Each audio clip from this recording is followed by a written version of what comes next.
दोस्तों आज का टॉपिक है दंड। दंड जो है Indian penal code IPC section 53 में डिफाइन किया गया है। निम्न प्रकार के दंड हमारे भारतीय न्याय प्रणाली में व्यवस्थित है। फर्स्ट ऑफ ऑल जो है मृत्यु दंड है, सेकंड आजीवन कारावास है, फिर इसके बाद आता है कारावास। कारावास भी दो प्रकार के होते हैं, एक कठोर कारावास, एक साधारण कारावास। फिर इसके बाद आता है हमारा संपत्ति समर्पण और इसके बाद आता है अगला जुर्माना। तो ये निम्न प्रकार के जो दंड हैं वो हमारे न्याय व्यवस्था में व्यवस्थित है। आज हम बात करेंगे मृत्यु दंड पर। जैसा कि आपने काफ़ी फिल्मों वगैरह में सुना होगा कि मृत्यु दंड होने के बाद किस तरीके का माइंडली टॉर्चर है और इसकी शुरुआत कैसे हुई थी हमारी न्याय व्यवस्था में, तो उसकी आज हम बात करेंगे। जैसा कि मृत्यु दंड पर हम बात कर रहे हैं, मृत्यु दंड का समाज में काफ़ी पुराना प्रचलन है। कुछ सिद्धांतों के अकॉर्डिंग मृत्यु दंड को डिसाइड किया जाता था। पहला जो सिद्धांत है प्रतिशोधकारी सिद्धांत। प्रतिशोध का मतलब आप समझ रहे हैं, बदले की भावना।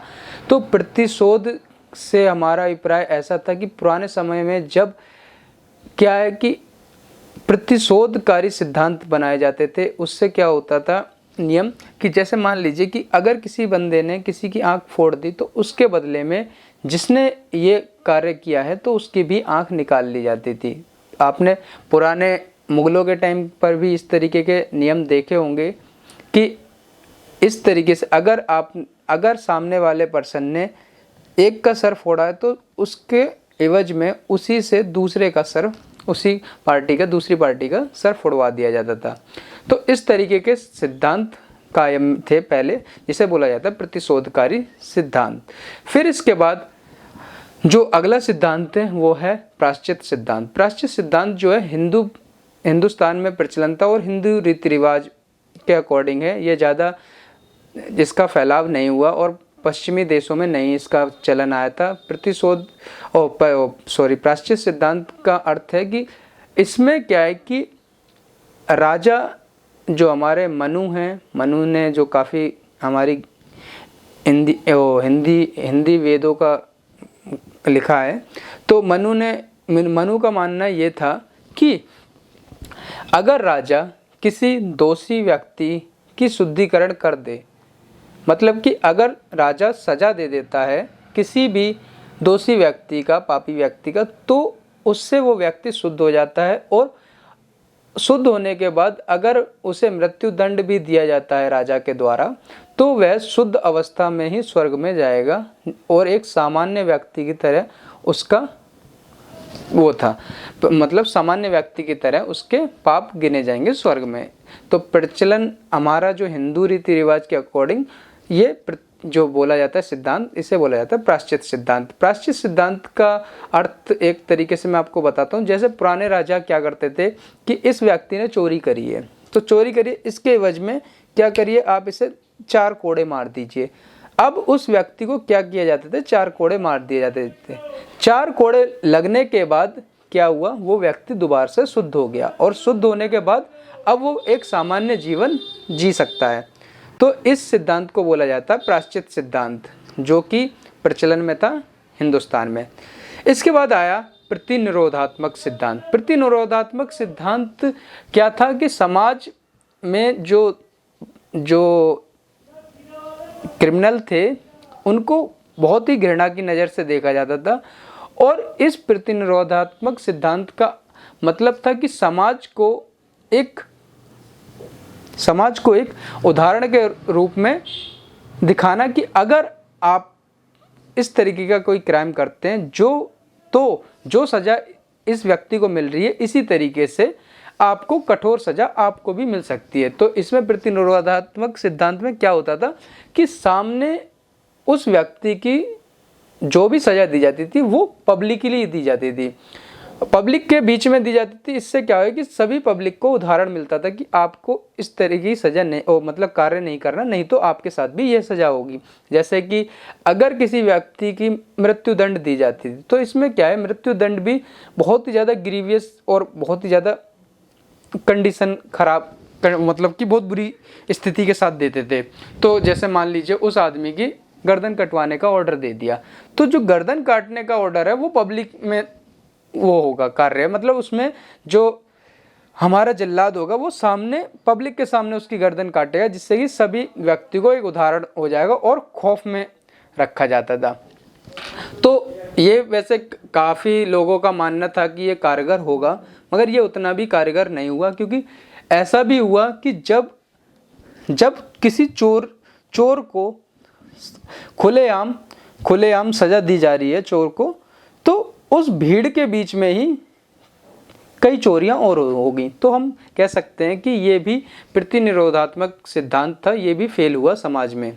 अच्छा, इसके बाद आया हमारा निरोधात्मक सिद्धांत। निरोधात्मक सिद्धांत का जो मतलब था उसमें क्या था कि जो दोषी व्यक्ति थे उसको उस एक बार कार्य करने के बाद उसको उस कार्य के काबिल करने के लिए छोड़ना ही नहीं है। तो ये भी एक काफ़ी ग्रीवियस मतलब सिद्धांत था, जिसमें कि मान लीजिए एक व्यक्ति ने चोरी करी और चोरी करने के बाद क्या है कि चोरी करी और उसे न्याय व्यवस्था के सामने लाया गया, तो उसे क्या किया जाता था, उसका हाथ काट दिया जाता था, जिससे कि वो शारीरिक अपंगता के कारण भविष्य में कभी चोरी ही नहीं कर पाता था। तो इस तरीके के नियम थे, यहाँ पर सिद्धांत थे, जिसके अकॉर्डिंग से पुराने समाज में इस तरीके से कार्य करते थे। फिर इसके बाद आया सुरक्षात्मक सिद्धांत। सुरक्षात्मक सिद्धांत में क्या है कि जो दोषी और क्रिमिनल व्यक्ति थे उनको थोड़ा सा ये सोचा कि ये भी एक इंसान है, और अगर इसने कोई गलती करी है या इसने कोई क्राइम भी करा है तो इसे एक मौका और जीवन जीने का दिया जाए, तो इसे एक सज़ा दी जाए, और सज़ा देने के बाद इसे अगर समाज में सुधरने का मौका दिया जाए तो वो दोबारा से इंसान बन सकता है। तो इसमें क्या है कि क्रिमिनल को इतनी हीनियस दृष्टि से नहीं देखा गया, इसमें सुधार करने की सोची इस सिद्धांत ने ये सोचा कि इस मानव को दोबारा से क्यों नहीं सुधारा जाए। ये बाकी जो सिद्धांत थे सभी में क्या करा जाता था, ख़त्म कर दिया जाता था या शारीरिक अपंगता कर दी जाती थी परमानेंटली। तो उससे क्या है कि समाज में एक डर का माहौल था और काफ़ी ज़्यादा। तो जो सुधारात्मक सिद्धांत है इसमें सुधारने की सोच काफ़ी ज़्यादा पनपती थी। अच्छा, इसमें क्या हुआ कि अब मृत्युदंड चाहे इंडिया में हो या फिर इंडिया की हम बात कर रहे हैं तो इंडिया में है तो इंडिया की बात करेंगे कि मृत्युदंड जो हमारे जो न्याय व्यवस्था है उसमें बहुत ही ज़्यादा हीनियस क्राइम करने पर, मतलब कि बहुत ही ज़्यादा मतलब ग्रीवियस कंडीशन या फिर रेयर कंडीशन में मृत्युदंड दिया जाता है। मृत्युदंड ज़्यादातर कैसे दिया जाता है कि अगर मान लीजिए कि मृत्युदंड देने की कंडीशन में एक तो उसने जो क्राइम किया है उसकी संरचना देखी जाती है कि उसका जो क्राइम है वो कितना भयानक तरीके से किया गया है। अच्छा, सेकंड देखी जाती है कि अगर उसका पुराना क्रिमिनल रिकॉर्ड देखा जाता है कि ये क्या वाकई में शुरू से ही एक क्रिमिनल प्रवृत्ति का आदमी था, इसके सुधरने की कोई गुंजाइश नहीं है।